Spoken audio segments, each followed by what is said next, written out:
بسم اللہ الرحمن الرحیم۔ السلام علیکم ورحمۃ اللہ۔ ناظرین، مرنے کے بعد انسان کیسے زندہ ہوتا ہے، اللہ رب العزت کیسے انسان کو دوبارہ زندہ فرمائے گا، اس کا بیان قرآن مجید میں بھی ہے۔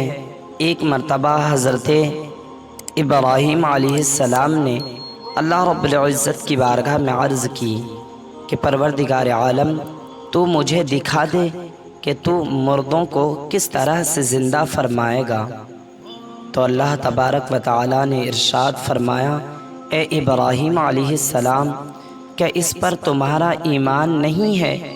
تو آپ نے عرض کیا کہ مولا کیوں نہیں، میں اس پر ایمان تو رکھتا ہوں، لیکن میری تمنا یہ ہے کہ میں اس منظر کو اپنی آنکھوں سے دیکھ لوں۔ حضرت ابراہیم علیہ السلام نے یوں عرض کیا کہ مولا میری تمنا یہ ہے کہ اس منظر کو میں اپنی آنکھوں سے دیکھ لوں تاکہ میرے دل کو قرار آ جائے۔ تو اللہ تبارک و تعالی نے ارشاد فرمایا کہ اے ابراہیم علیہ السلام، تم 4 پرندوں کو پالو اور ان کو خوب کھلا پلا کر اچھی طرح سے ہلا ملا لو، پھر تم انہیں ذبح کر کے ان کا قیمہ بنا کر اپنے ارد گرد کے چند پہاڑوں پر تھوڑا تھوڑا گوشت رکھ دو، پھر ان پرندوں کو پکارو تو وہ پرندے زندہ ہو کر دوڑتے ہوئے تمہارے پاس آ جائیں گے اور تم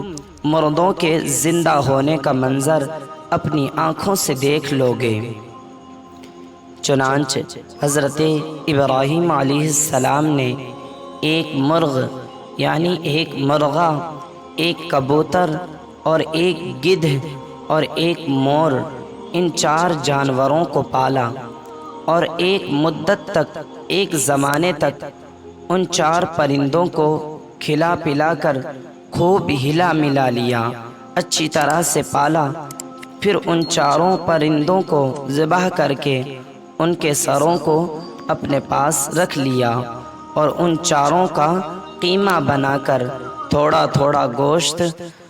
اطراف و جوانب کے پہاڑوں پر رکھ دیا،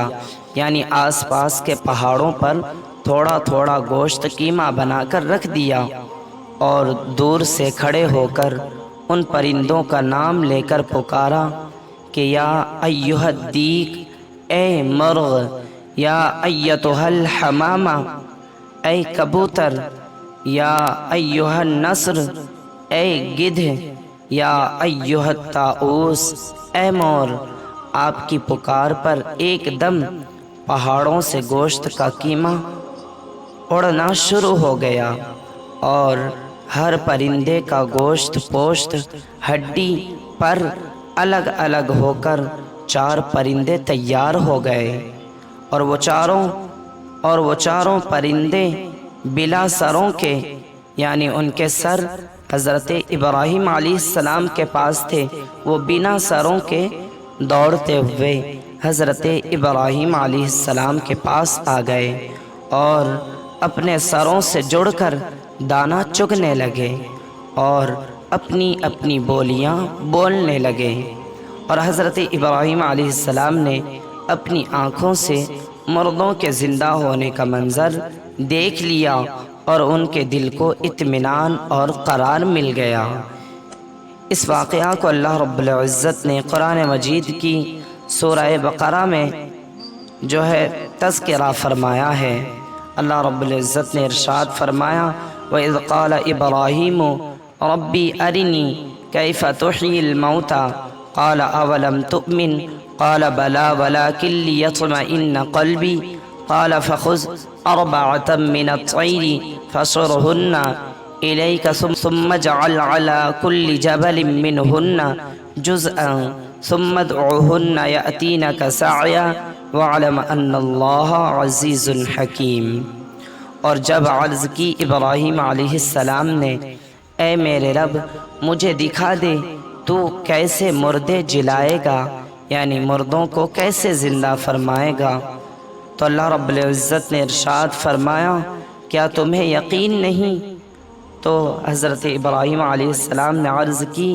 کہ مولا یقین کیوں نہیں، مگر یہ چاہتا ہوں کہ میرے دل کو قرار آ جائے۔ اللہ نے ارشاد فرمایا، آپ 4 پرندے پال کر اپنے ساتھ ہلا لو، پھر ان کا ایک ایک ٹکڑا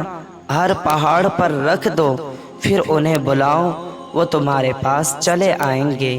پاؤں سے دوڑتے، اور جان لو کہ اللہ غالب حکمت والا ہے۔ ناظرین، صوفیہ کرام اس واقعہ کے تحت فرماتے ہیں کہ حضرت ابراہیم علیہ السلام نے جن 4 پرندوں کو ذبح کیا، ان میں سے ہر پرند ایک بری خصلت میں مشہور ہے، یعنی ہر پرندے کے اندر ایک بری خصلت ہے، ایک بری عادت ہے۔ مثال کے طور پر مور کو اپنی شکل و صورت کی خوبصورتی پر گھمنڈ رہتا ہے، اور مرغے میں شہوت کی کثرت کی بری خصلت ہے، اور گدھ میں حرص اور لالچ کی بری عادت ہے، اور کبوتر کو اپنی بلند پروازی اور اونچی اڑان پر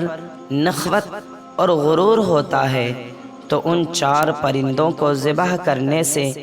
ان 4 خصلتوں کو ذبح کرنے کی طرف اشارہ ہے کہ 4 پرند ذبح کیے گئے تو حضرت ابراہیم علیہ السلام کو مردوں کے زندہ ہونے کا منظر نظر آیا، اور ان کے دل میں نور اطمینان کی تجلی ہوئی، جس کی بدولت انہیں نفس مطمئنہ کی دولت مل گئی۔ تو جو شخص یہ چاہتا ہے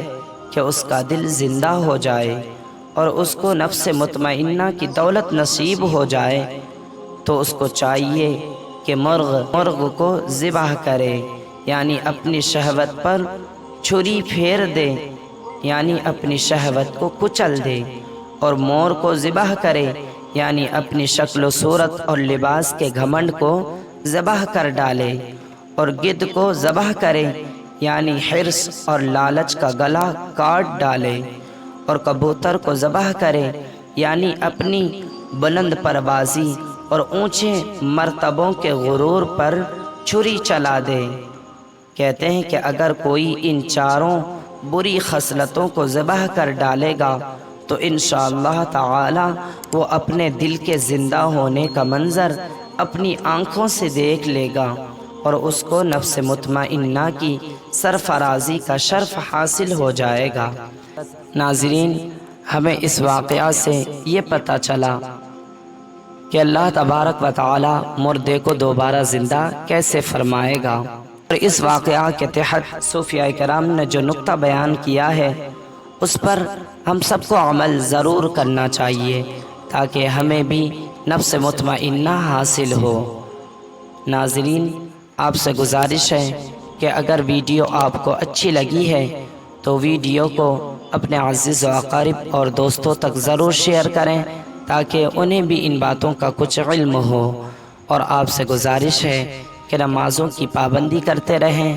اور اپنی آخرت کو بہتر بنائیں۔